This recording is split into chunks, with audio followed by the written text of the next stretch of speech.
Pemirsa, jumpa lagi di program Bincang-Bincang Azwaja. Kali ini kita akan membahas tema yakni memaknai Harlah NU tahun 2020. Bersama saya Atika Hamzar yang akan menemani Anda kali ini.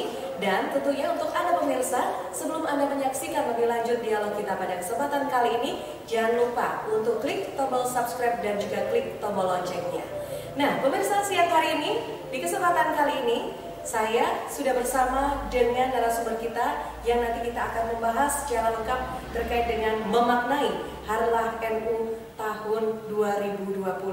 Saat ini saya sudah bersama dengan Ketua PCNU Sidoarjo, Kiai Haji Maskun SAG MHI. Assalamualaikum Yai. Waalaikumsalam warahmatullahi wabarakatuh. Bagaimana kabarnya Yai kali ini? Alhamdulillah baik. Baik ya, sehat ya, alhamdulillah. Nah, ini kalau kita membahas tentang Harlah NU di tahun 2020. Sebelum kita lebih dalam lagi membahas tentang hal ini, untuk tahun 2020 ini sebetulnya hari lahir yang keberapakah untuk NU? Iya. Untuk Harlah itu ada dua versi di NU itu, Pak. Satu versi Hijriah dan yang kedua versi Masehi.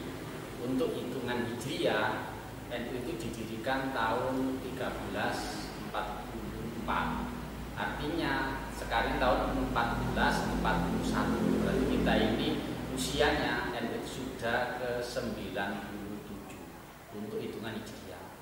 Untuk hitungan Masehi, NU itu didirikan tahun 1926. Nah, tahun 2020 ini tepatnya tanggal 31 Januari usia NU itu adalah ke 94. Kalau hitungan Hijriah, kita itu tepatnya ada tanggal 16 Rajab. Tepatnya adalah besok pada hari Rabu itu 11 Maret 2020. Jadi masih belum melewati ya ini untuk Harlahnya sendiri dari hitungan Hijriahnya. Iya. Baik. Nah, tapi untuk yang kali ini di tahun 2020 ya ini, untuk hari lahir NU sendiri ini apa sih tema yang dipilih? Untuk tahun 2020 ini atau 1441 Hijriah, tema Harlah NU itu adalah kemandirian NU untuk kemaslahatan umat. Itu tema untuk tahun ini. Ada makna khusus tidak dari tema yang dipilih kali ini? Iya jelas, karena kita ini kan usianya kan 97, jadi mendekati 1 abad. Makanya temanya adalah kemandirian NU untuk kemaslahatan umat. Jadi ada dua poin penting di sini. Yang pertama adalah poin kemandirian NU, dan yang kedua adalah poin kemaslahatan umat. Nah, ini sama-sama pentingnya. Makanya NU itu dalam rangka 1 abad ini harus terwujud obsesi kemandirian NU, kemandirian lembaga, kemandirian jamiah. Kalau nanti secara organisasi sudah mandiri, maka tentu tahapan berikutnya harapan kita kemaslahatan umat pun akan dapat tercapai. Itu harapan kita seperti itu. Nah, dari tema dan juga makna yang diangkat dari tema tersebut sendiri ya. Nah, ini sejauh ini masuk di dalam program-programnya seperti apa sih? Kalau yang bisa disampaikan tadi adalah kemandirian NU yang juga berdampak pada kemaslahatan umat sendiri. Iya, karena ini kemandirian itu sesuatu yang merupakan keharusan bagi sebuah organisasi. Kalau organisasinya tidak mandiri, ya tentu kita ini kan gerakan kita juga akan terganggu. Makanya target untuk 100 tahun usia NU ini kita harus mandiri. Tentu mandiri di segala lini. Jadi semuanya harus mandiri. Mulai dari lembaganya dan juga mulai dari badan otonomnya, karena itu perangkatnya banyak. Dan itu harapan kita semuanya nanti mandiri. Secara sederhana, mandiri itu apa? Yang mampu menghidupi dirinya sendiri. Jadi sebuah organisasi itu kalau sudah mandiri artinya organisasi itu hidup. Jadi selama ini NU bagaimana? Ya selama ini harus kita akui memang di beberapa puluh tahun yang lalu ya NU ini hidup, tetapi kan ya agak berat gitu. Jadi ketika kita, contoh kecil saja, ketika kita ini akan mengadakan sebuah kegiatan, nah biasanya para kiai mengistilahkan kita ini selalu saja membuat proposal, mencari bantuan. Nah harapan kita di usianya yang menjelang 1 abad ini, Nah, itu harapan kita adalah NU sudah harus mandiri. NU sudah harus mempunyai sumber dana bagi organisasi. Sehingga nanti kalau ini sudah tercapai, maka kegiatan apapun dapat direncanakan dengan baik, termasuk juga pembiayaan dapat direncanakan dengan baik. Nah, dari proses kemandirian ini untuk tahun 2020 ada beberapa skala prioritas memang program ini sekarang ini. Arti khususnya di bidang kesehatan, di bidang pendidikan, dan juga di bidang ekonomi. Nah, ini kita harus mandiri. Tetapi nanti di bidang-bidang yang lain ya tentu semuanya harus kita genjot. Tapi skala prioritas kita paling tidak ada 3 ini yang benar-benar harus mandiri. Jadi kita dalam segmen ekonomi juga harus mampu, dalam segmen kesehatan juga harus mampu, dan dalam segmen pendidikan kita juga harus mampu. Nah, ini dari 3 hal komponen ini untuk skala NU secara nasional atau lebih fokus kepada wilayah Sidoarjo sendiri? Untuk skala prioritas ini nasional sifatnya. Tetapi kalau kita branding ke dalam skup yang lebih kecil, artinya kalau PCN Sidoarjo, insya Allah ketiga-tiganya ini akan dapat kita lalui. Dari sisi pendidikan, target dari program nasional kita itu kan pendidikan perguruan tinggi. Dengan nanti di bidang ini kalau benar-benar bisa mandiri. Dan PCN Sidoarjo dalam hal ini kan kita sudah punya yang namanya Unisida. Dari segmen ekonomi, artinya PCN Sidoarjo juga mempunyai unit-unit usaha secara kelembagaan. Jadi kita punya RSI yang sekaligus ini dari segmen kesehatan, dan kita juga sudah 2 kali mendapatkan juara di event NU Jatim Award.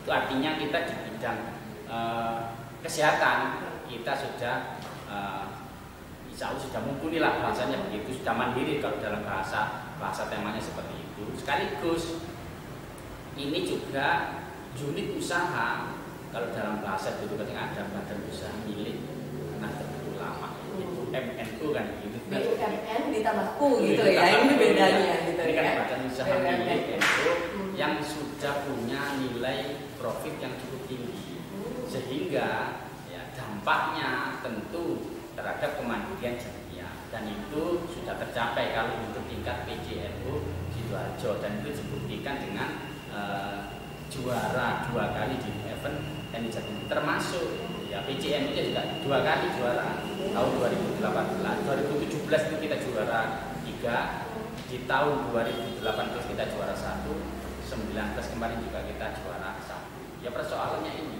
jadi target kita 3-3-nya. Di samping kita punya RSI sekaligus sebagai segmen kesehatan yang sudah kita punyai, juga untuk menopang ekonomi lembaga. Di samping RSI ada kita punya perguruan tinggi, kita juga punya KPIH, kelompok bimbingan ibadah haji Rahmatul Ummah. Kita juga punya paling tidak ada 6 lembaga pendidikan yang itu murni miliknya lembaga PCNU Sidoarjo. Dan ini semua termasuk juga unit usaha BUMN NU yang diharapkan juga menjadi sumber bagi jamiah Nahdlatul Ulama, khususnya PCN Sidoarjo. Wow, luar biasa, begitu banyak prestasi sebetulnya dan juga hal-hal positif yang didapatkan dari semua kelembagaan yang ada di PCNU Sidoarjo gitu ya. Iya. Makanya tadi saya katakan kalau untuk PCN Sidoarjo kemandirian ini ya paling tidak sudah di atas 70% itu tercapai. Parameternya saya katakan tadi jelas di Jawa Timur PWN kan sudah membuat NU itu kan menjadi sebuah parameter. Dari segmen pendidikan kita sudah paling tidak 3 kali juga meraih kejuaraan di bidang pendidikan. Yang pertama itu adalah Minu Pucang, itu juara 1. Terus yang kemarin itu adalah MI Darussalam Candi, itu juga juara 1. Sekaligus SMK Plus juara 1 juga. Ini kan artinya dari sisi kemandirian di bidang pendidikan kita sudah cukup tercapai. Baik, begitu banyak prestasi dan kemandirian yang sudah dijelaskan oleh Kiai Mas pun dari berbagai macam organisasi NU yang ada di wilayah Sidoarjo sendiri. Nah, Lantas bagaimana Yai terkait dengan peran PCNU sendiri untuk masyarakat pada umumnya? Ya alhamdulillah, karena kemandirian dari Jamiah, kemandirian dari PCNU Sidoarjo ini tentu harus punya dampak dalam rangka kemaslahatan umat. Kan sesuai dengan temanya kemandirian NU untuk kemaslahatan umat. Dan itu kita sudah mencoba untuk melakukan kegiatan-kegiatan sosial. Contoh misalkan di Rumah Sakit Islam Siti Hajar itu untuk keluarga yang tidak mampu itu dengan persyaratan tertentu, nah di sana nanti juga akan mendapatkan keringanan. Termasuk juga di Unusida, di perguruan tingginya juga begitu, juga ada keringanan tertentu khususnya bagi warga Jamiah Nahdlatul Ulama. Nah, ini kan hanya kemandirian Jamiah, kemandirian NU secara organisasi itu bisa dirasakan kemaslahatan. Terus di bidang lain yang juga tidak kalah pentingnya, kita punya yang namanya lembaga penanggulangan bencana. Kita punya lembaga yang mengumpulkan dana infak, zakat dan sedekah, lasisnu atau MKR-nya itu. Dan ini menurut kami sudah sangat luar biasa. Bahkan ketika terjadi gempa di Lombok, kita juga sempat menyalurkan hampir juga sudah ratusan juta ke sana, dan kita juga sudah sempat membangun kembali masjid dan musola yang ada di Provinsi Lombok, dan itu sudah kita resmikan. Beberapa waktu yang lalu juga kita meresmikan di Palu dan Donggala yang kemarin juga terkena musibah itu, dan ratusan juta yang sudah kita kirim ke sana. Nah ini kontribusi dari PCNU dalam rangka sumbangsi sosial agar dapat dirasakan oleh umat. Inilah yang arti bahwa kemandirian NU untuk kemaslahatan umat. Tetapi tentu tidak hanya yang jauh-jauh, yang dekat, yang di wilayah Sidoarjo kita pernah ada di Waru, di Tulangan, itu juga kita lakukan untuk mereka-mereka ini. Baik. Nah, Yai, lantas dari semua yang disampaikan, kemandirian dari PCNU Sidoarjo sendiri, juga dari organisasi-organisasi yang ada juga sudah cukup bagus, bahkan dampak untuk kemaslahatan umat ataupun masyarakat Sidoarjo pada khususnya juga sudah dirasakan, bahkan bukan hanya Sidoarjo, sampai skala nasional pun juga sudah merasakan begitu. Nah, sudah bisa dibilang mencapai 70% tadi disampaikan oleh Mas. Lebih ya. Nah, lantas dari sisa yang ada, ini ke depannya apa sih yang akan dilakukan dari PCNU sendiri? PCNU Sidoarjo ya? Iya, tentu dari unit-unit usaha yang sudah kita miliki, satu contoh yang sudah sangat luar biasa itu RSI, itu terus akan kita kembangkan. Di sana kita punya rencana strategis Renstra jangka panjang juga kita punya. Kita akan bikin vaskes di tingkat kecamatan atau di tingkat MIG. Ini sesuai dengan amanah dari PWNU Jawa Timur yang kemarin di launching di Situbondo, pendirian vaskes. Dan Sidoarjo karena memang rumah sakit sudah besar, jika nanti kita tindak lanjuti saja untuk pendirian vaskes-vaskes di tingkat kecamatan atau tingkat MIG. Itu dari sisi kesehatan. Nah dari sisi yang lain kita punya juga mengembangkan lembaga ekonomi. Ya. Kita sudah mendirikan toko NU. Harapan ke depan, toko NU kita ini bisa dirasakan juga oleh umat, oleh masyarakat dalam rangka meningkatkan taraf ekonominya. Artinya warga NU yang punya produk itu bisa diletakkan, dititipkan di toko NU. Nah, ini kan artinya sebuah sinergitas yang sangat bermanfaat antara PCNU dengan umat. Maka saya katakan tadi, kemandirian NU ini nanti ujung-ujungnya adalah untuk kemaslahatan umat. Dan ini sudah ada beberapa, bisa dicek di toko NU Sidoarjo, di kantor PCNU Sidoarjo itu ada beberapa produk dari warga yang diletakkan. Jadi di samping meningkatkan ekonomi lembaga, juga untuk meningkatkan ekonomi umat. Nah, lantas ya kalau kita kembali kepada Harlah NU sendiri begitu yang di tahun 2020 ini. Lantas apa saja kegiatan yang akan dilakukan dalam memeriahkan Harlah tahun ini sendiri? Iya, ini kan Harlah yang sekarang ini dari Harlah Hijriah kan. Itu di Di awal-awal sudah kita canangkan bahwa bulan Rajab itu menjadi bulan harlanya NU. Dan kita instruksikan seluruh MPC dan seluruh ranting untuk semuanya mengibarkan bendera, memasang spanduk ucapan selamat dalam rangka memeriahkan harlah yang ke-97 Nahdlatul Ulama ini. Jadi mulai tanggal 1 Rajab nanti sampai 1 bulan penuh ini bisa semarak bahwa ini benar-benar dirasakan sebagai bulan harlanya Nahdlatul Ulama. Nah, di samping itu di seluruh MPC sudah mulai menggeliat. Jadi kami kemarin di Sukodono itu sudah melaksanakan kirap harlah. Ya, tidak kurang dari 6.000 masyarakat itu blek-blek melaksanakan di sana. Terus juga di Candi. Jadi seluruh MPC ini sama melakukan kegiatan. Nah ini nanti puncaknya kan justru nanti malam sama besok itu tepatan dengan tanggal. Di PCNU untuk tanggal 16 Rajabnya nanti akan kita fokus tabarukan, bahasa NU-nya begitu. Kita akan melakukan kegiatan peletakan batu pertama Masjid Kiai Haji Hasyim Asy'ari yang lokasinya ada di pusat gerakan Nahdlatul Ulama Sidoarjo di Lingkar Timur itu. Jadi pada hari Rabu tanggal 11 Maret itu tepat tanggal 16 Rajab itu akan kita laksanakan peletakan batu pertama sebagai puncak kegiatan harlah NU di PCNU Sidoarjo. Baik. Nah, lantas karena memang sudah begitu banyak kegiatan ataupun agenda ini yang akan dilakukan oleh PCNU Sidoarjo sendiri untuk memeriahkan harlah NU di tahun 2020 ini. Nah, lantas yang terakhir, Yai, apa pesan dan juga harapan tentunya ke depan agar NU, khususnya PCNU Sidoarjo ini mampu untuk terus berkhidmat kepada untuk juga memajukan masyarakat sendiri?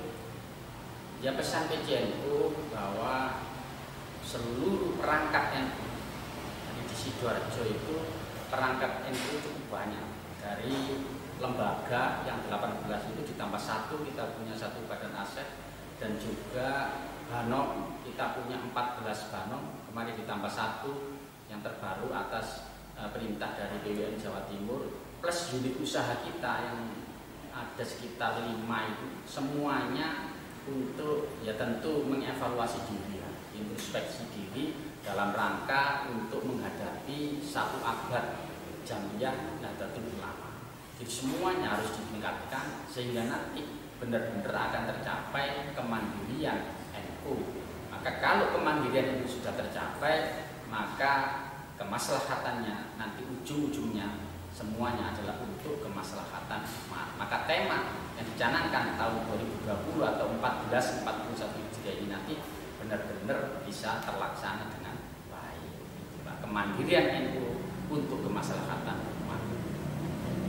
Pengurus cabang Nahdlatul Ulama Sidoarjo menyampaikan selamat dan sukses hari lahir ke-97 Nahdlatul Ulama 16 Rajab 1344 Hijriah sampai 16 Rajab 1441 Hijriah dengan tema kemandirian NU untuk kemaslahatan umat. Pemirsa, demikian dialog kita dalam bincang-bincang Aswaja kali ini. Kita sudah membahas tentang memaknai harlah NU di tahun 2020. Terima kasih sekali lagi untuk Kiai Haji Maskun SAG MHI selaku Ketua PCNU Sidoarjo untuk kesempatan dialog kita pada kesempatan kali ini. Sampai jumpa lagi, Yai. Assalamualaikum. Waalaikumsalam warahmatullahi wabarakatuh. Nah, pemirsa, jangan lupa untuk terus ikuti program-program kami di channel PCNU Sidoarjo. Dan juga jangan lupa untuk klik juga tombol subscribe dan juga klik tombol loncengnya untuk kantor berita PCNU Sidoarjo. Saya Atika Amsal, sampai jumpa lagi. Wassalamualaikum warahmatullahi wabarakatuh.